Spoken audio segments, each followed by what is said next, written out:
Well, this is great. I think we can get started, and as folks join, hopefully they'll catch up. But hello, everyone. I'm Geoff Foster. I'm the new executive director at Common Cause Massachusetts. Some of you I know, some of you I don't, but I'd love to get to know all of you in this space. So if you'd like to connect with me individually, feel free. I'll put my email in the chat. But the real fun tonight is I'm here joined by some amazing colleagues in the Election Modernization Coalition, some spectacular groups, some of which you're a part of, some you may know of, or some of you might not know any of us. So real quick, the Election Modernization Coalition is made up of right now ACLU Massachusetts, we have MassVOTE, we have Lawyers for Civil Rights, we have the Massachusetts Voter Table, we have MASSPIRG, we have the League of Women Voters Massachusetts, and we have our team at Common Cause. So thank you all so much for joining. You're going to hear from representatives from all of those organizations tonight as we talk about some of the work that led us to today, but most importantly, why you're all here is to introduce you all to the VOTES Act, which is a comprehensive election reform legislative package that has been filed and is already underway getting some co-sponsors. So with that, thank you all for joining us again. I will say there's a Q&A moment towards the end. If you'd like to hold your questions, that'd be great. But if you have burning questions, please put them in the chat and we'll get to them later on in the call. So with that, to kick things off, really excited to pass it over to my friend and partner in the work, Janet at MASSPIRG. Hey everybody, it's great to see this group on the screen. My name is Janet Domenitz.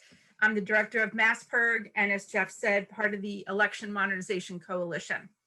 And the first item on the agenda that gets 3 minutes is a celebration of the incredible work that everybody did last year to get our voting reform bill passed. And I just wanted to say 3 quick things about that in these 3 minutes, in no particular order.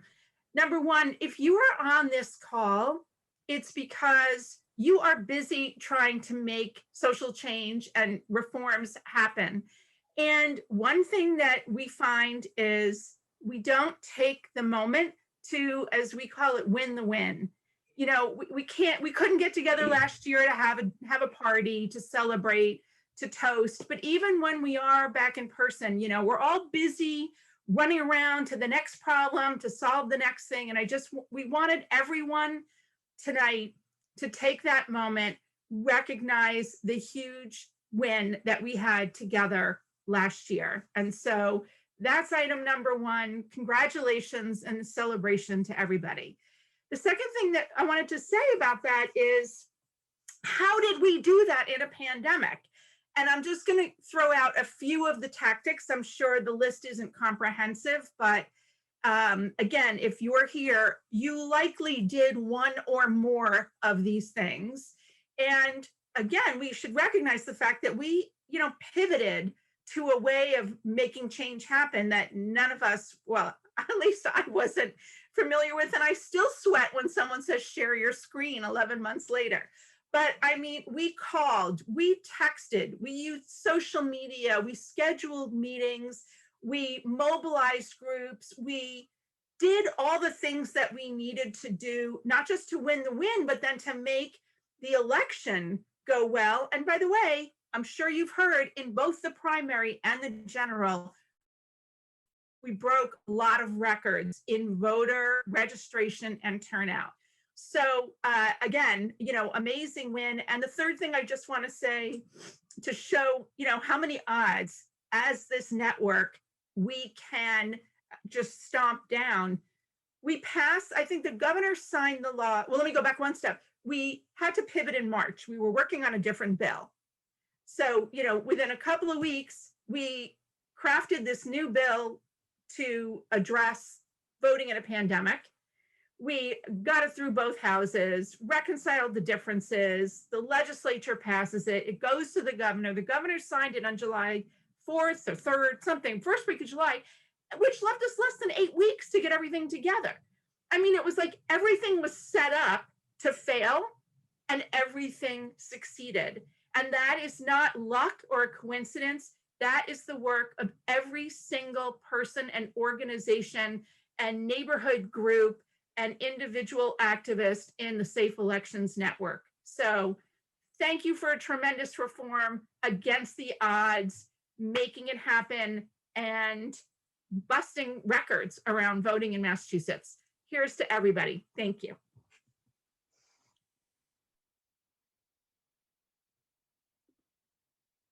Oh, Cheryl, you're muted.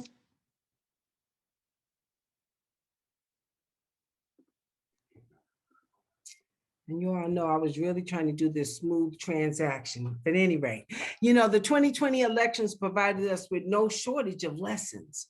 First and foremost, they taught us that when you make voting easier, more people vote. In both the September 1 state primary and the November 3rd general election, Massachusetts saw its highest voter turnout in decades. The vast majority of voters embraced the new voting options presented to them, you know, casting ballots either by mail or early in person. The expanded voter registration period extended from 20 days before each election to 10, doubtlessly benefiting many voters as well. But not all the lessons that the 2020 elections taught us were positive.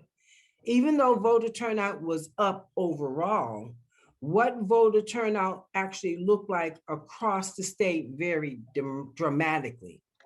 In suburban communities located just outside of Boston, voter turnout reached 85% or more. Yet in the state's urban diverse communities like Springfield, Lawrence, and New Bedford, voter turnout barely surpassed 50%. The fact that these communities host the majority of the state's Black and Brown, low income and immigrant residents should come as no surprise. These are the very communities that our electoral system has long worked to undermine. We must confront this injustice head on to allow for these groups to truly have their voices heard. Good evening, everyone. My name is Sophia Hall. I'm an attorney at Lawyers for Civil Rights and a proud member of the Election Modernization Coalition. So I know I don't need to tell many of you this. As social justice advocates, you know that in order to make change, it requires a multi-pronged approach, right? But as a lawyer, sometimes the way that we do our work is purely from a courtroom perspective. But what I've learned over my long experience so far is that sometimes laws are just not enough. You get the laws on the book, you work really hard to craft the bill, and then enforcement, how things are enforced, matters. So what we saw with this amazing legislation that passed during a pandemic was that it still took a little bit of legal muscle to make sure that it happened right. So Lawyers for Civil Rights, along with Ropes and Gray, a representative of which is on with us today, Patrick, we ran into court with emergency petition to our highest court of the state, the Supreme Judicial Court, and had to make sure that the Secretary of the Commonwealth properly followed the law, that he sent out all of the applications in a timely manner so that people could participate, so that we could see those record numbers that Cheryl just mentioned to you. So, a little bit of legal muscle ensured that everybody got the applications they needed and were able to participate by mail if they chose. And that's really a big component of our group as a coalition, is we all wear different hats, but together with your assistance, with all of our sort of muscle and leadership in our organizations, we can make sure that we change the law, that we modernize the law, we make it accessible for people, and then we can make sure that the laws actually work. So glad to see you all tonight and happy to have this conversation. Hey everybody, I'm Pattye Comfort, the Executive Director of the League of Women Voters of Massachusetts. Also a proud member of the Election Modernization Coalition Steering Committee, along with Nancy Brumback and Linda Friedman, are the League's election law specialists. So what I want to do is just sort of go over the sort of the broad strokes of what the new Votes Act bill contains. So first of all, we do have a bill number, it's HD 1536 and SD 1002, and we are very fortunate to have Representative John Lawn championing the bill again this year, as well as Senator Cindy Cream. So basically, the bottom line is that this bill will make permanent many of the election reforms that we passed last July. And the goal really is to codify those reforms, which overall remove barriers to political participation, improve election administration, and make our elections more secure. So the bill includes expanded in-person early voting and expanded access to vote by mail. For example, this bill will enable voters to request that mail ballots be sent to them on a permanent basis so that they don't have to make an application for every election. It also provides, like the reforms last year, for drop boxes, an online portal to apply for an election ballot, a mail ballot, sorry, and prepaid postage, obviously very important for both the applications and the ballots. It also continues the practices that we saw at election officials' offices, making sure that they can process the ballots prior to election day. What our bill does this year is it would implement same-day registration and also jail-based voting. It would require risk-limiting post-election audits every 2 years, and it would require our Secretary of State to join ERIC, the Electronic Registration Information Center, by June 30th, 2022. As people may know, a law was passed in 2018 requiring Massachusetts to join ERIC, but it still hasn't happened. So we wanted to make sure that backstop was in this bill. As everybody knows, the 2020 reforms, especially mail-in voting, were super popular. And they, as everyone has already mentioned, helped drive the record turnout that we saw in both the primary and the general elections in spite of the pandemic. So the next obvious step for Massachusetts is to catch up with so many other states around the country by making these reforms permanent. So now Kristina is going to talk a little bit about the detail of some of the reforms. Awesome. Thanks, Pattye. So I'm Kristina. I'm the Assistant Director at Common Cause Massachusetts. Happy to be on Zoom with you all. I wanted to quickly lift up a couple of reforms that are in the bill that were not part of the package that we worked on this summer. The first is going to be really familiar to folks, same-day voter registration. I think a lot of people on this call have worked on it in years past. I want to point out that in the past, we called it election day registration. We're calling it same-day registration this year because what we are calling for is the opportunity for folks to register to vote or update their registration on the day they vote, whether that's during early voting or on same-day registration. I know there are some other elections bills coming out, and that's one part that's distinct about ours. Same-day registration is at its core a measure around equity and access. It ensures that folks who move more frequently, who are generally renters and lower income, can update their registration and register on the day they vote a go. What did I just say? Go to vote. Anyway, last year we did some research on same-day registration in other states and found that it's overwhelmingly used by people who are actually already registered to vote, which means that our lack of same-day registration here probably disenfranchises people who are actually registered but just have errors in their registration or an out-of-date address. The other new measure in this bill is a set of reforms around jail-based voting. So these reforms will ensure that people who are eligible to vote and incarcerated actually have access to the ballot by requiring sheriffs provide them absentee ballot applications and a few other things. Most of these folks are people who are held pretrial, so haven't been sentenced yet. And as we all know, this is something that's also a measure about racial equity because our system of mass incarceration disproportionately impacts communities of color and Black communities in Massachusetts. I think with that, I am going to pass it off to Beth from the voter table. Awesome. My name is Beth Huang. I'm with the Massachusetts voter table. Thanks to everyone's hard work in passing the pandemic voting reforms last year. We are going to need everyone's help again to pass the most expansive voting reforms this year as well. And so we're so lucky to be joined by a couple of amazing advocates from across the state who are going to share for just one quick minute why their organizations have signed on to endorse the VOTES Act. And so first I'm going to turn it over to Laurel Berryman from the YWCA of Southeastern Mass. Thanks, Beth, and hi, everyone. Lovely to see you, and so reassuring to hear all of the great things that we're doing in our communities. I apologize for my camera. It's out of commission right now. I'm dealing with some Wi-Fi issues, right, of course, but yes, I'm so happy to be here. So the YWCA's intersectional mission to eliminate racism and empower women demands that we show up to advocate against the oppression that historically marginalized groups and individuals endure, right? So we recognize the interconnected experiences of discrimination and disadvantage that women face from their overlapping identities.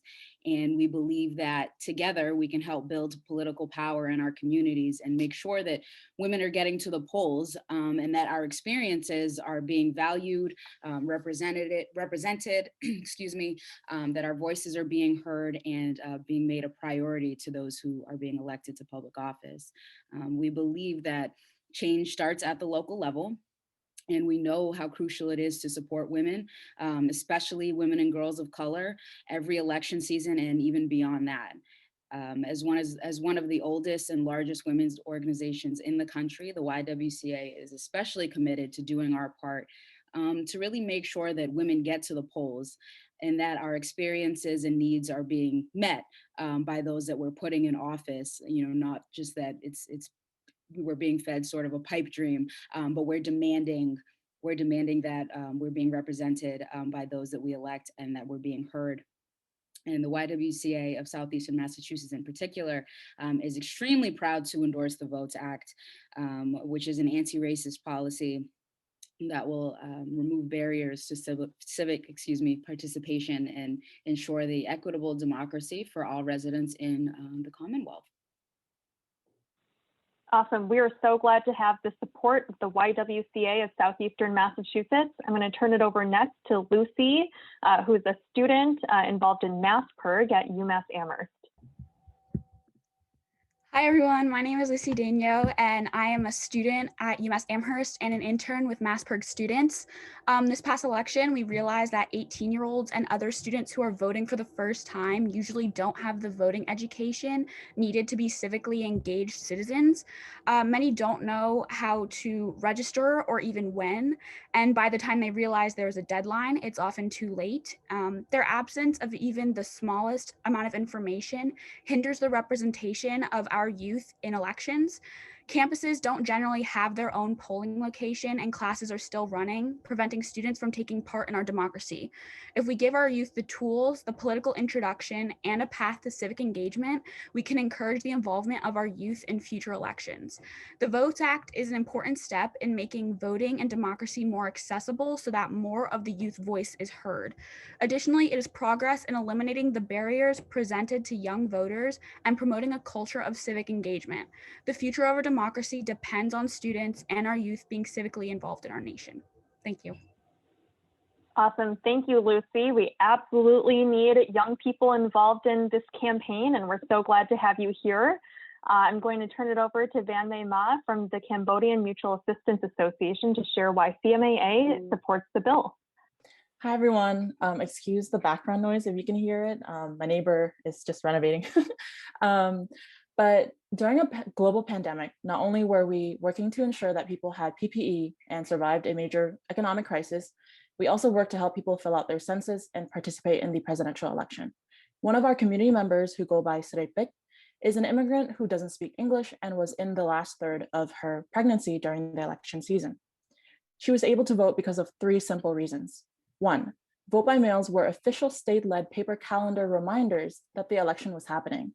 Our communities don't have access to nor are proficient with technology, so paper reminders were extremely effective in getting people to ask more about voting.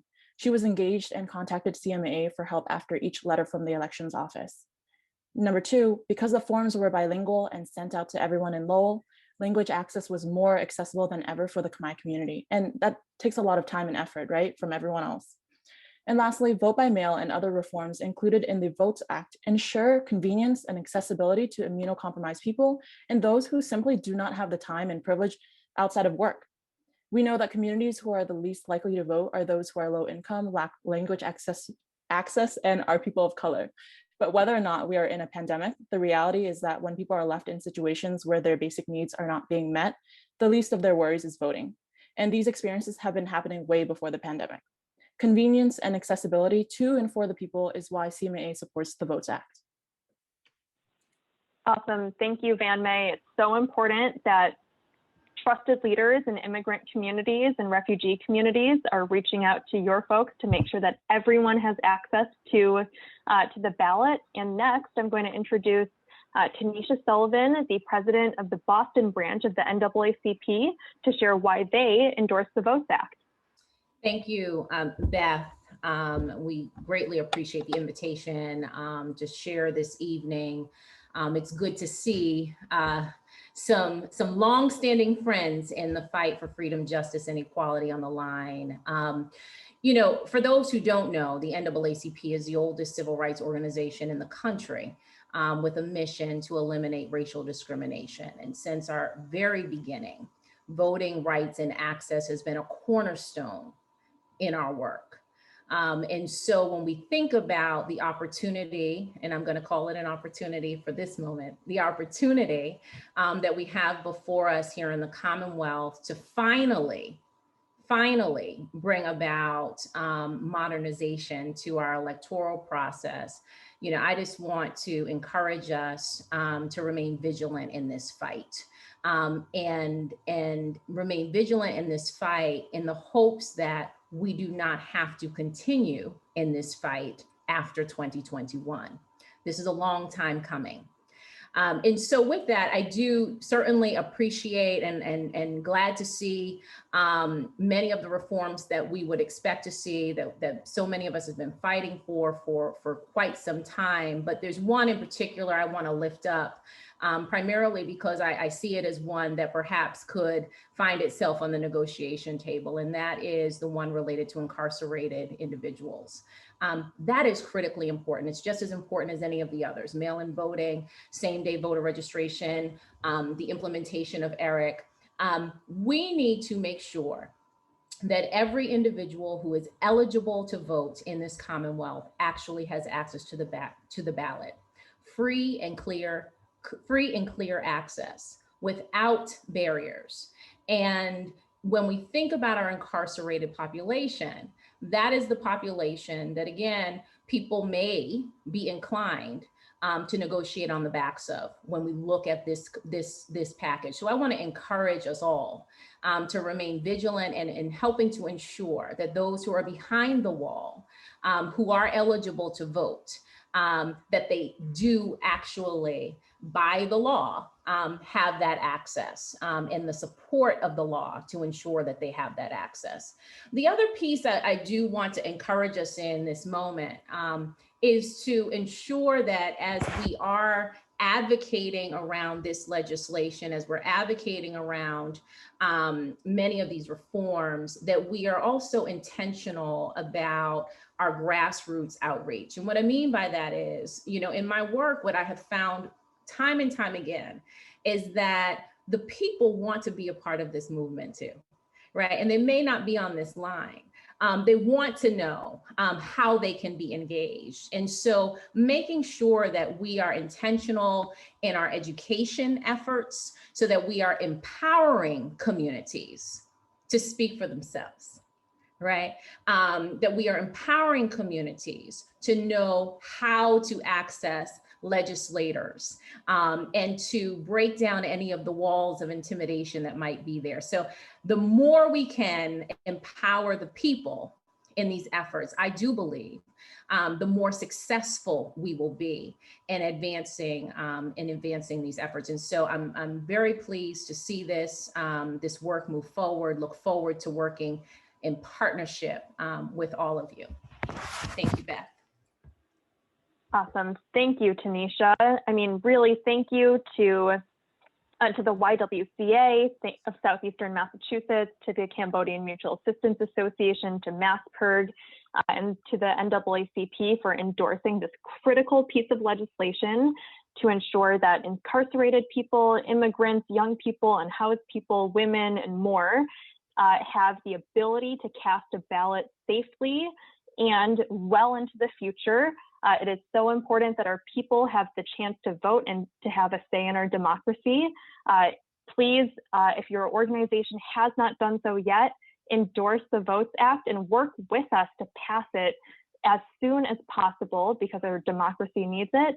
I'm going to pass it over to Kristina, who's going to run question and answer so that we can address any of your questions about the bill.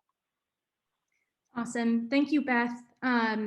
So quickly, I just put the link to the endorsement form in the chat. And then after Q&A, I'm going to just touch on a couple other things that folks can do to get engaged. So we'll come back to that. Let's see. The first question that I see in the chat is on the section from Lisa. Hey, Lisa, on incarceration.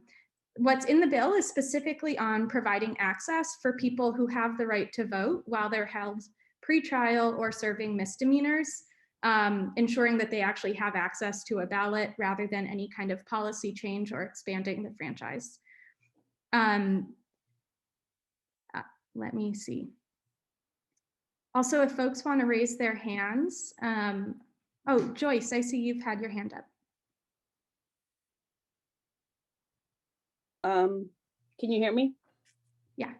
Okay. I just had a couple of comments. The Galvin bill that was proposed, in contrast to the Cream-Wan bill, it only allows for early voting on election day, not during the early voting part. So the same day registration, I'm sorry, is only on election day, not during the early voting period, whereas the Cream-Wan bill allows for same day registration during the early voting period. The other thing is Senator Becca Rausch has proposed a major bill that has several components. One is to have election day as a holiday instead of Columbus Day. She'd also like to see ranked choice voting, to move the primary from September to June, to modernize to make a central registry so that everybody is on the same page.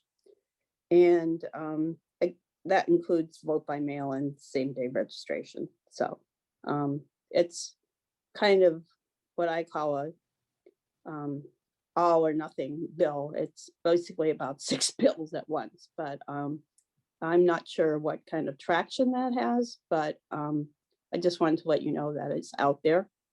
So that's all. Cool. Go ahead, Nancy. I just wanted to point out that Secretary Galvin has not filed a bill. He has said he is going to file a bill. We don't know exactly what his bill is going to say until he gets it filed. He said he'd do it within a month or so. I also, I want to point out, I know there are a number of different elections bills that are going to come through. And for us and for passing the Votes Act, which I think we see as really the most achievable, comprehensive set of reforms. Honestly, I think it's the more the merrier. We're going to be campaigning around the Votes Act, but what we're seeing in the legislature is a whole lot of interest in improving access to the ballot and strengthening our elections. Margaret has her hand raised. Hi, everybody. My question is around the date that the current voting regulations expires at the end of March, right? And one of the pushes right now is to get, what, is it till the end of June that we'll be able to use the old from last year, the voting rules, and wait till and then the end of June, the new bills would be hopefully passed, I guess. Is that the plan? Seems so fast, doesn't it? I'm happy to weigh in on timing unless anyone else from the EMC wants to. Okay. I can just share it. We continue to see different bills with different dates to extend these expansions to. I think Senator Cream has filed a bill that would extend it through the calendar year. So I think the legislature committed in the press last week, actually at the Votes Act press conference, that they wanted to at least move it past March 31st, which is great. And I think on the advocacy side of things, we want to applaud that, but we also want to make sure that the expansions give us enough time to move the Votes Act through the legislature. So I really appreciate you bringing that up, Margaret. And unfortunately, this is one of those, we'll have to wait and see what the legislature does, but really encouraged by the support that it has with our sponsors of the Votes Act and, more and more of the legislative body every day.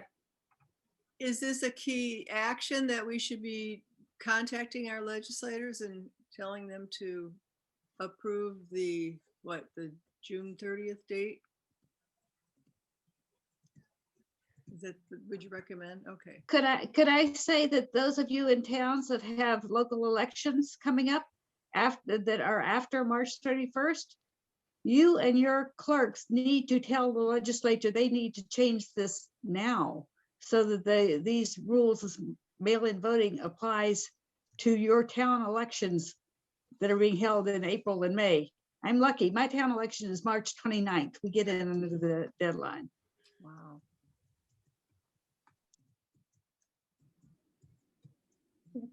I'll talk super quickly after Q&A about a little more on timing and next steps. Are there other questions? Can I speak? I can't find my hand raised thing.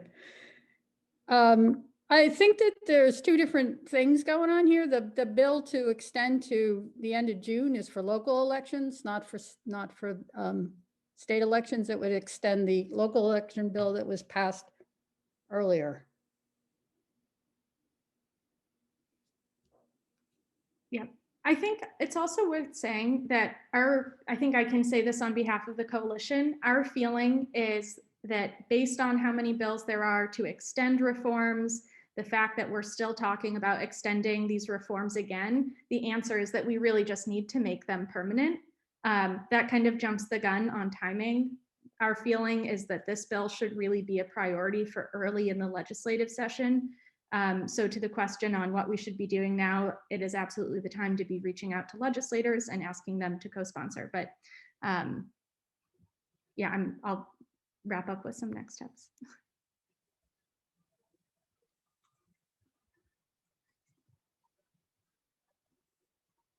Any other questions? I have another question. I'm sorry, I haven't read the bill thoroughly, but in the fall elections, the town clerks worked extremely hard and much harder than they've had to work in the past. What about, did some of the jobs that fell onto the town clerk get absorbed by the Secretary of State's office in this version of the bill, or is it the same? Is it all the same paperwork that was used in the fall elections? Thank you. Does anyone want to weigh in on that, and maybe particularly what the bill does that helps elections officials? Kristina, I can start. I'm David Sullivan. I'm on the Common Cause board, and I helped to draft the bill. So one thing that we will do that's better for town clerks is to improve the application portal that allows people to apply online.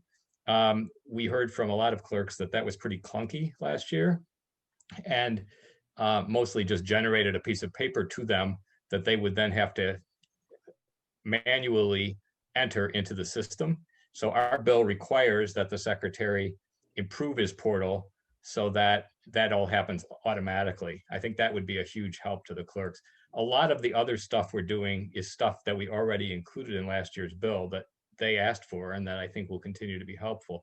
Things like allowing early processing of mail ballots well before election day, getting rid of the checkout table at local option, which dramatically helps their personnel situation, allowing them to appoint poll workers in situations where needed, without regard to voter status in the town, for example, or political party affiliation. Those are just a few examples of things that we've heard that clerks really liked about last year's bill that we're including in this year's bill as well. Was there any thought given to having the Secretary of State send out the ballots rather than the town clerks? I think the answer to that is that there was lots of opposition to doing that last year, including, of course, from the Secretary. We made a prudential judgment that we wanted to stick with the way we did it last year, which was to mail applications rather than ballots. I think Senator Roush's bill requires ballots to be sent. That's obviously a decision for the legislature to make. Our judgment was that that would be perhaps going a little too far politically. Yeah, I didn't mean sending ballots around instead of the applications, but sending once the application was made, sending the ballot. But that's very hard to manage for the Secretary because it's not, that would require the Secretary to do things like signature comparisons at the state level, which is not something that, frankly, the Secretary's office is equipped to do. Okay, thanks. I think the provisions of the bill that improve our voter registration rules are also worth highlighting as reforms that help elections officials. We have a fix in it that requires automatic voter registration to be adjusted so that it's actually implemented in the way it was passed in 2018, which is in a way that actually registers more folks and keeps the rolls up to date. I think that's just one example. I see Joyce. Do you want to go? Hi, Kim Driscoll is talking to me on the phone. So she's leaving a message about the new COVID vaccine eligibility. So I have to wait for her to finish because that's what's happening. So if you can wait like a minute, yeah, we can and get back to me. Yeah. Sure. Okay, actually she's done. So nice to hear from Kim. I worked in the town of Salem many hours as a volunteer, probably about, I would say 100 hours during the election. So we ended up doing a lot of different tasks to help out the clerks because there were basically 2.5 people dedicated staff to a town of 45,000 people. So we had about 10 volunteers on a rotating basis. We did things like scanning, counting ballots, doing counts, reading off names and checking and doing things on the computer to pre-process the ballots, and a lot of other different kind of clerical tasks. It involved a lot of the registrations, that there were many duplicates of the same person registering again and again and again. Those had to be filed alphabetically.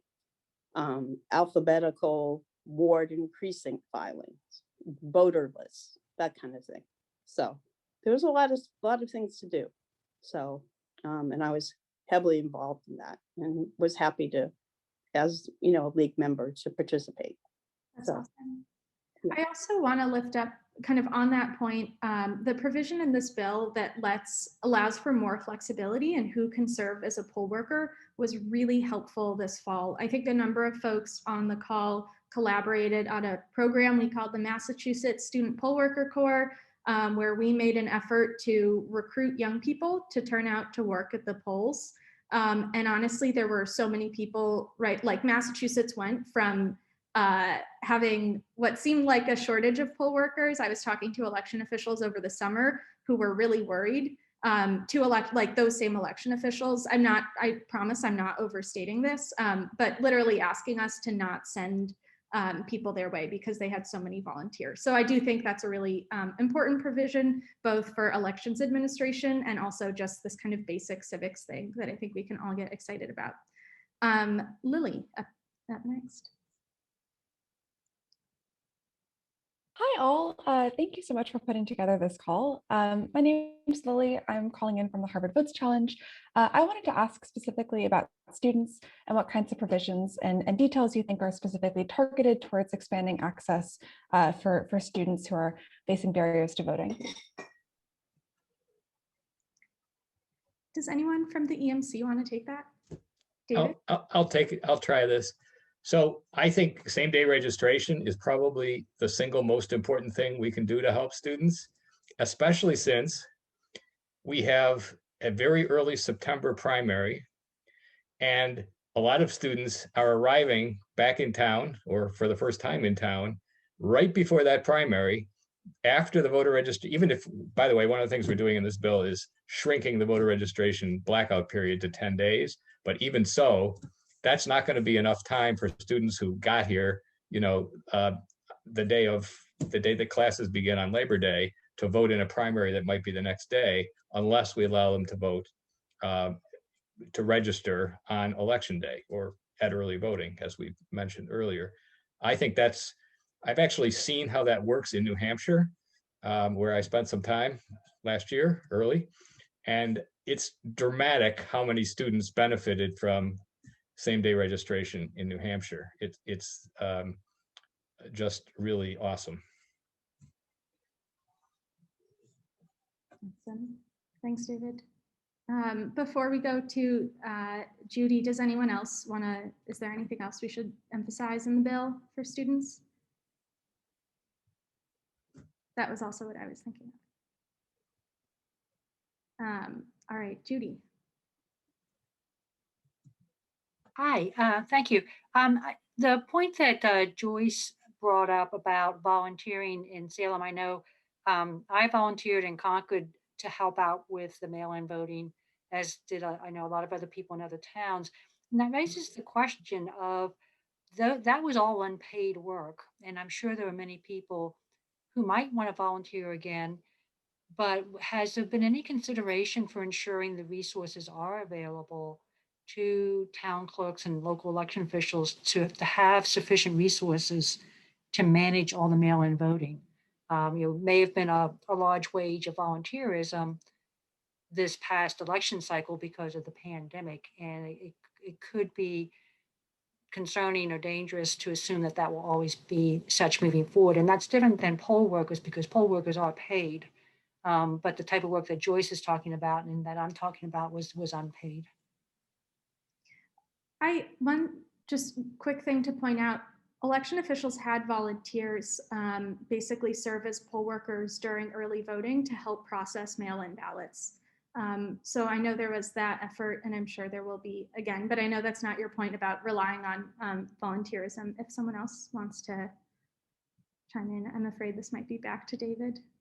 I'll just add that if cities and towns need to hire more people, and they clearly will in some cases to handle the additional mail voting, the state has to pay for that, because we have a local mandates law that says that if the state imposes an additional duty on cities and towns, which this obviously does, then the state has to pay for it. And the state auditor is responsible for enforcing that and does a very good job of making sure that cities and towns get reimbursed. I mean, some would argue too good a job of making sure that cities and towns get reimbursed for every dime that they have to spend based on a state mandate. So I think that's the ultimate answer to your question, that yes, they will probably have to hire more people, and yes, the state will pay for that.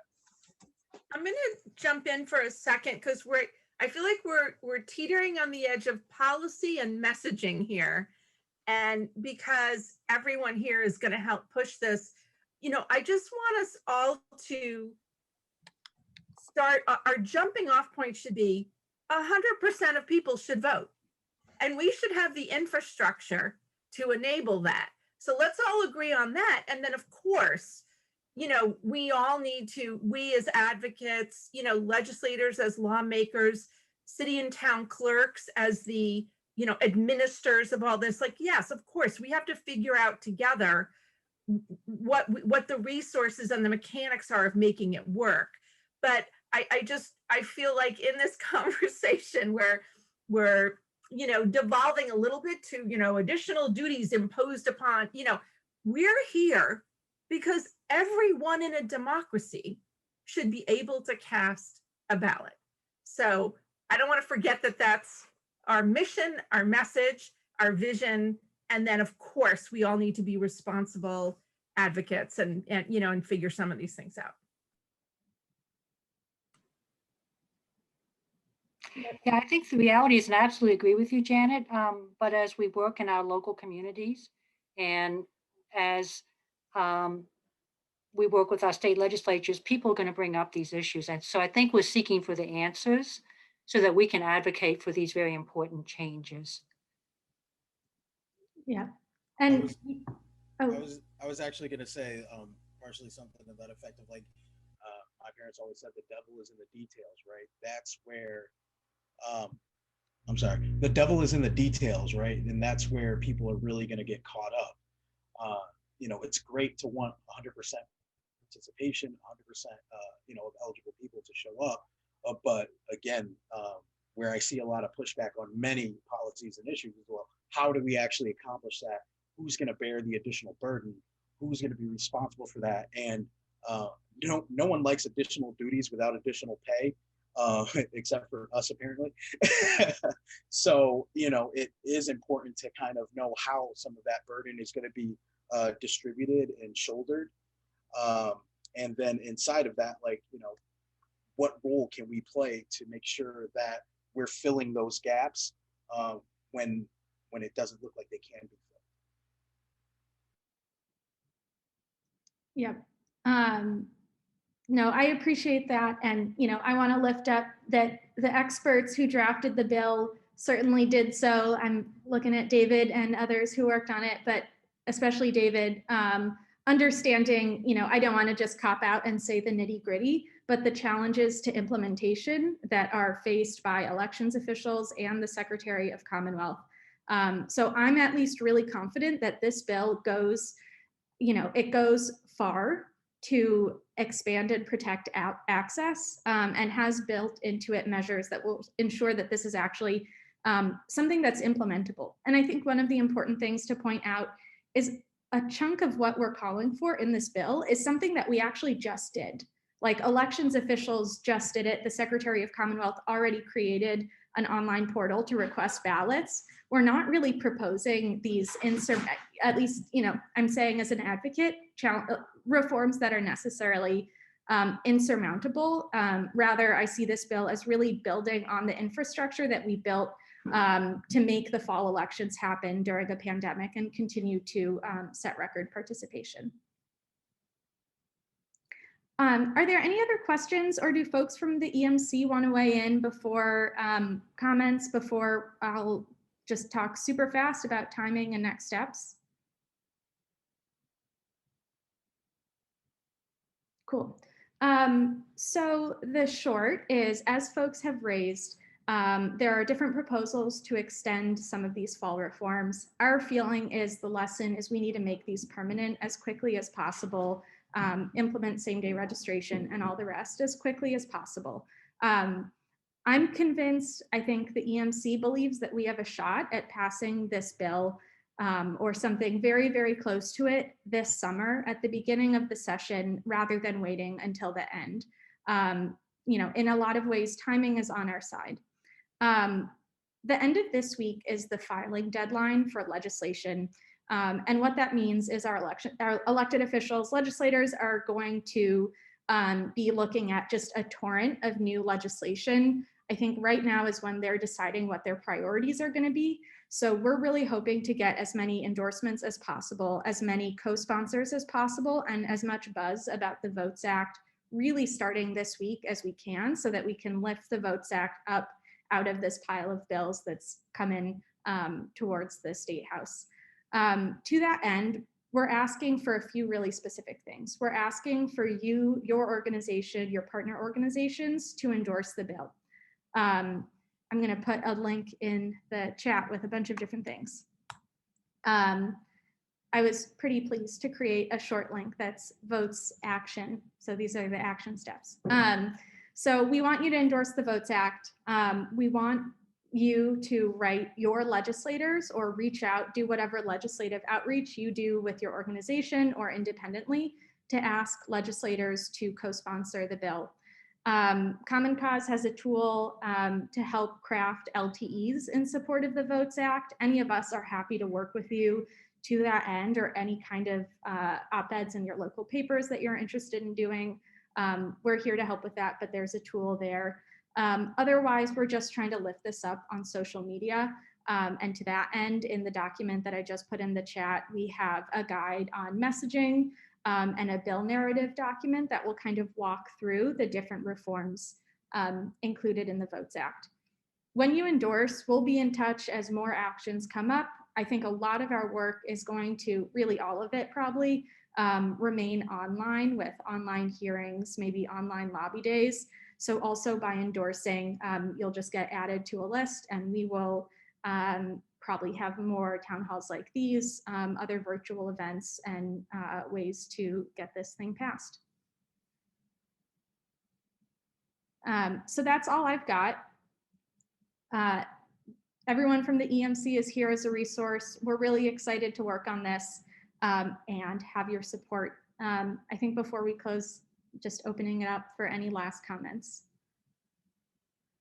Could you please repeat the number of the bill? Sure. And I think Nancy from the League made the point that the bill numbers will probably change in the next, very soon. In the House, it's HD 1536, and that's filed by John Lawn. In the Senate, it's SD 1002, filed by Cindy Cream. And the D, I mean, it's such a confusing process. The D there stands for docket, which is like the draft until it becomes a bill. So anyway, they make it hard on all of us, but that's, I just wanted to mention what the D is. And I just want to share with everyone that we are closing in on almost 40 co-sponsors already. So there's great momentum, great attention. We're already hearing that lawmakers are talking to other lawmakers about it. And so there's just a lot of energy right now, and the next few weeks are critical. So if you all could join us in the work, if you have a relationship with a state rep who used to be your babysitter's next door neighbor, now's the time to put that relationship to use. We welcome all hands on deck right now, and let's continue this momentum. How can we find out who the sponsors are? We can email out an update. Right now, I will put in the chat a link to the actual bills on the state website, and underneath the title of the bill, if you scroll down, you'll see a list of lawmakers. But we can send that out regularly as well. And if you're having conversations with lawmakers and they're on the fence or they need more information and you need some backup, please reach back out to us. We're happy to play that role, and we're excited to have you all on the front line with us. I saw very quickly that Judith asked if there are instructions for city councilors and mayors. I think the short is approaching any elected official about this now and asking them to endorse it, to talk about it on social media, or to do their own legislative outreach. All of that is good. And I do think that really now the next week and 2 weeks is kind of the time to put the pressure on, just because we know that a whole onslaught of bills are going to be introduced this Friday, and we just really need to cut through the noise. Not that other things aren't important. All right. I think that's all we've got. Thank you all for joining our probably zillionth Zoom. Keeping it fun. All right. Bye, everyone. Bye, everyone. Thank you.